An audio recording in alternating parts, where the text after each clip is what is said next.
Hello everybody, my name is Crash Start, and this is a version of Inktober I would like to try since I never actually have the motivation to do Inktober. Decided to mix up the 31 days of horror movie Halloween and the Inktober concept. So, will I be able to actually get 31 really good drawings out? Probably not, but if I do, it might end up going past October. It doesn't matter. Today I did The Witch, which is a movie that I really, really love, and I was thrilled to see it back on a streaming service that I could actually access. The Witch, a New England folk tale, came out in 2015, written and directed by Robert Eggers, and stars Anya Taylor-Joy, which don't know if this is her first film, but it's the first one I ever remember seeing her in. She recently voiced Princess Peach in the new Super Mario Brothers movie, and she has been in other films, a show called Queen's Gambit, and the movie called The Menu, which is another one I really like. I tend to get a little bit off track, so to explain the plot to you pretty quickly, I'm just going to summarize with this little Wikipedia thing here. In 1960s New England, William, Catherine, which are the parents, and their children Thomason, Caleb, twins Mercy and Jonas, and baby Samuel are banished from a Puritan settlement over a religious dispute. So they end up finding they build a farm in this sort of like large secluded forest. And while Thomason is watching Samuel, he disappears. We see in the beginning of the movie that a witch has taken him. Full of spoilers. Don't listen to this if you don't want it spoiled. But suddenly Samuel's gone, and then we see a witch carrying him off. She's laying him down. We get a long, slow burn shot of the baby and the witch sort of pulling up a knife on his stomach, and then it cuts straight to this old, wrinkly, naked woman churning up this baby in a butter churn. So awesome. It actually says in this Wikipedia article that she used him to make a flying ointment. I never realized that. That's pretty cool. Okay, so cut to a week after. The mom, Catherine, devastated. She is grieving. She is not coping well. She is blaming Thomason entirely. William is taking Caleb. The dad is taking Caleb out to the woods to go hunting. Caleb is having a little bit of a religious crisis because Sam was unbaptized, which means he's in hell. And Caleb believes that he is still full of sin, so he thinks that if he died, he would be fucking off somewhere. While the dad and Caleb are out, the dad admits to taking the mother's silver cup and trading it for traps to hunt with. They are having no success while they are hunting. His gun ends up backfiring. The traps aren't working. Nothing is growing in the land. They have no food. Which you'll hear me talk about. There is little details that sort of pop up to show that this land is cursed. So they come back. The twins are playing and often play with this black goat called Black Phillip. They say that he talks to them, and all that. Later that night, the mom blames Thomason for misplacing the cup. The dad does not come forward about that. Nightfall comes, the kids are supposed to be asleep, and they overhear the parents talking about the fact that Thomason is old enough to be, quote unquote, serving another family.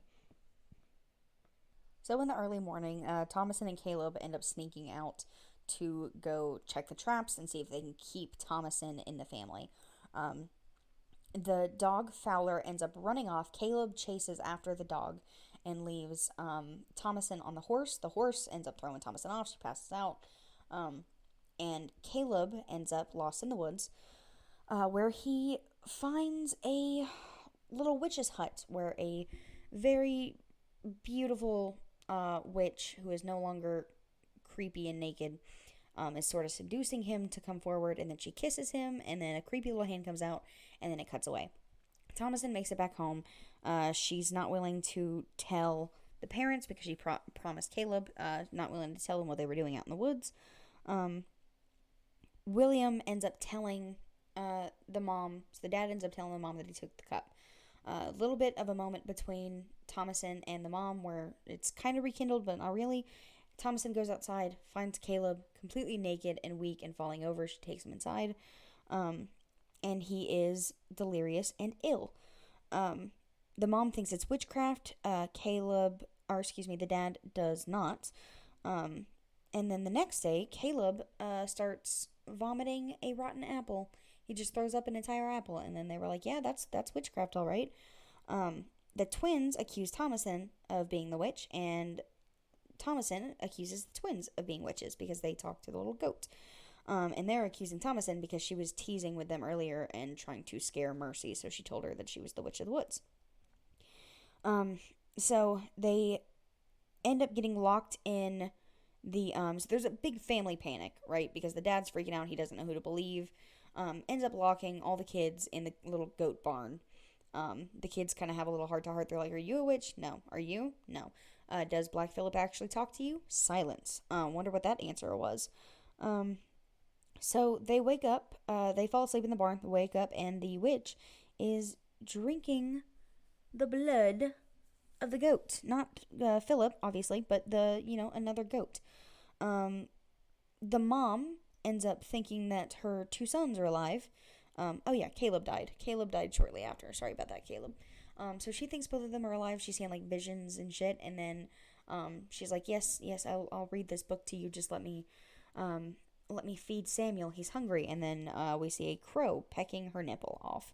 So fun. It's a raven. When they wake up, the dad walks out, finds the goat stable destroyed. The goats are all dead. The twins are gone, and Thomason is the only one left unconscious, but she wakes up right as Black Phillip stabs and, gores him with the horns and kills the dad. And then when the mom comes out, she sees this, and she's like, oh, so you are the witch, and tries to strangle Thomason. And Thomason ends up having to kill her mom, and it's really sad. Defeated, Thomason comes inside, she takes a nap on the table. When she wakes up, she goes to Black Phillip, and she's like, talk to me, like you talk to them. And, he does. He's quiet for a minute, and then he responds. And he materializes into a very beautiful man. And he says, what do you want? She says, what can you offer? And he asks the very famous line, which is, do you want to live deliciously? And she's like, yeah, fuck yeah, I want that. So he says, sign my book. And she says, I don't know how to spell my name. And he's like, I will guide you. And then she walks off naked into the woods, joins the other witches, and rises into the sky. The end. So that's the short of, quick summary of what happens in the movie. So some of my thoughts. For one, music, wonderful. Cinematography, also wonderful. I love everything about this. I love listening to how, old-timey talk is. So, this whole, Puritan speech, I love it. I really do. It's got just enough of the gore and the blood in there, because it's not very graphic, but it's got enough in there to make it work. I like the details that the director sort of left, sort of sprinkled along. And I know people don't like it because they say it's a slow burn. But if you watch it enough times, which I like rewatching movies. If I like it, I want to rewatch it. So, rewatching it, you notice a lot of the details that are left in there. For example, you might be wondering, Caleb knew the kids thought that there was a witch in the woods. So why wouldn't he run away as soon as he saw this woman who could be a witch? Well, that's probably because earlier in the movie there were a few times where he caught himself looking down at his sister's chest, down her shirt, and he seems bashful about it. He seems like he's a bit ashamed of himself for it. So I don't think it was meant in any sort of creepy way. I think it is meant to suggest that he's a preteen, so he's going through this transition of hormones, and it probably put him in almost like a paralyzing spot just then, very confused sort of situation. There are many times in the movie where especially Thomason finds bad omens, suggesting this land is not survivable, pretty much. So little details like that I really like being put throughout the movie. And I just really like it. I like how the story plays out. I like how pride being the dad's sole motivation, like you can see it throughout everything that he does. So I think he's a very well written character when it comes to that, where he has this one flaw that leads to a lot about him, um, and explains a lot of the way that he behaves. Even when like Thomason is calling him out, he just can't handle it, so he lashes out.